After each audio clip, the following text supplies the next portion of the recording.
LeBron James has a big secret that he's keeping from you guys all. His biggest secret is that he will one day switch teams, leave the Los Angeles Lakers, and join the Cleveland Cavaliers. LeBron James has already switched teams in pursuit of championships multiple times in his career, but his next move could be far more for personal reasons. This is exposing LeBron's biggest secret, and we're gonna talk about it right now. If you haven't already, make sure to subscribe to this channel and leave a thumbs up. And without further ado, let's dive into the details. Will LeBron James make his return to Cleveland? Is the door completely shut? With Donovan Mitchell just dropping 71 points, LeBron James feels so much regret after joining the Lakers crap show. I mean, think about it. If LeBron just stuck with Cleveland could have been just a dominant power force. With LeBron James aging and the Lakers not winning as much as they need to, LeBron may need to shop his options. When asked if LeBron would join again to Cleveland, LeBron did not rule out the possibility. He stated, "The door is not closed." In fact, James even told The Athletic last February, "I'm not saying I'm coming back to Cleveland, but I'm not saying I'm not going to rule out the possibility." James has since signed a contract extension with the Lakers that keeps him in Los Angeles through at least the end of 2023 through 24 season, with a player option for the 2024 through 25 campaign. Over the last course of his 20-year career, James has never been included in a mid-season trade, and he's obviously played through each of his contracts, but he has never exercised his rights as a free agent multiple times, 3 to be exact. As James' career winds down, is a third stint with the Cavs in the cards, or is it completely out of the question? It is important to acknowledge that James was careful to not say he was never going to come back to Cleveland.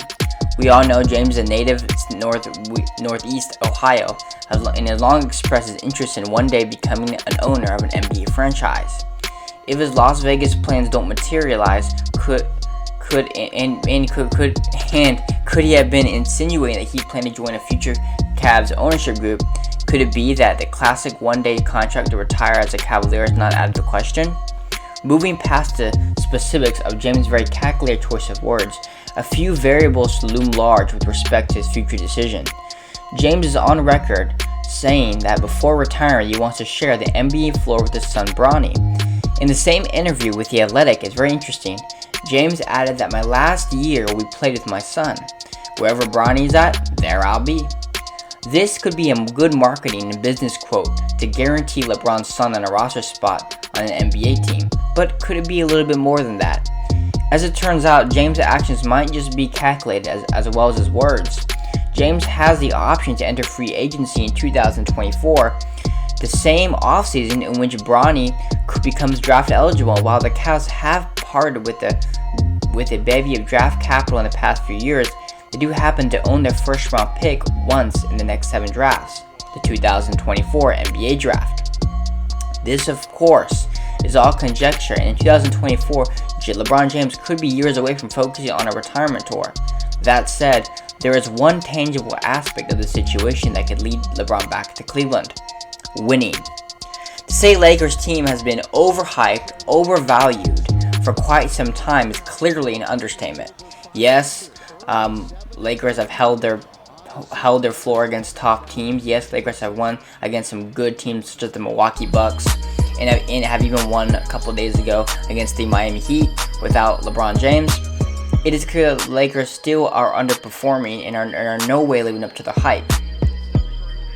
In the 2022 offseason, Cleveland went all in by acquiring Donovan Mitchell in a blockbuster trade with Utah, which is another failed trade that Lakers could not attain.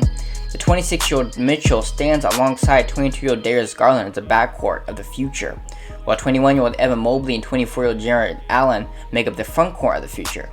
Taking a look at how things break down, the Cavs are set up as a point guard, shooting guard, power forward, and center. Surely an upgrade to the small forward position would clearly be welcomed.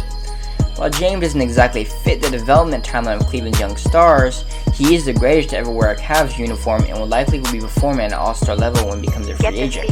A Garland, Mitchell, James, Mobley, Allen starting unit would immediately become a title contender and possibly win the title. I think if LeBron James joins Cleveland Cavaliers right now in their current state, I think Cleveland Cavaliers will win the NBA championship. hands down, no brainer. I think LeBron James is good enough. He's IQ is smart enough. He's scoring enough points. Sure, he's ball dominant, but I believe that LeBron James at this point is willing to give up the ball and not have to have the ball at all times, as he was in his earlier years. And if not a title favorite, and as a 14-time champion, LeBron James could help the young core reach new heights. On the court, James is obviously considered to be one of the NBA greatest players because of his insane basketball IQ and ability to lift the play.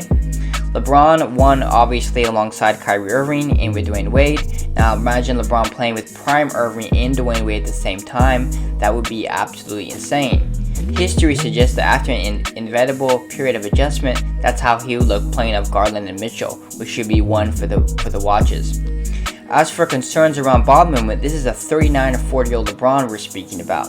Even at 37, James has been willing to take the step back to allow Anthony Davis to be the number one option in LA. But with AD being breakable as, glass, the future is lacking to the Lakers. So what the heck do the Lakers need to do to be able to keep LeBron James? Well, they need to make some moves right now. Because LeBron James is 38, he doesn't have another 4 or 5 years to waste. And the last thing they need is another freaking point guard. If Lakers are smart, they go after possibility players of shooting guards, either from the Bulls like Zach LaVine, or maybe acquire Klay Thompson from the Golden State Warriors. As Golden State Warriors does have tons of luxury tax, acquiring someone like Klay Thompson to play alongside LeBron James would be a freaking genius move. We all know LeBron James plays well with shooters, and the Golden State does need some offloading. Take on a few years to his age, and LeBron James could realistically be the fourth option in the lineup given Mobley's trajectory towards stardom. There are a number of moving pieces involved, but if James were to somehow land back in Cleveland, the fit would be close to seamless. More importantly, it would be a career extender, which could allow LeBron to fulfill the goal of playing alongside Bronny. Will that happen, or is this just miles away and we're just ranting on about nothing? But the truth is, Lakers do need to make a move. And Lakers had an opportunity to trade Anthony Davis when he was playing hot, when he was playing good, but they wasted that opportunity. Lakers need to go after either Draymond Green, someone from Golden State, Zach LaVine I could see playing alongside LeBron. Either way, Lakers need that one more piece. At this point, I would not be completely not unmotivated to trade off Russell Westbrook. I think that'd be a good option. Let me know what you guys think in the comments. I think the Lakers need to make a move, and if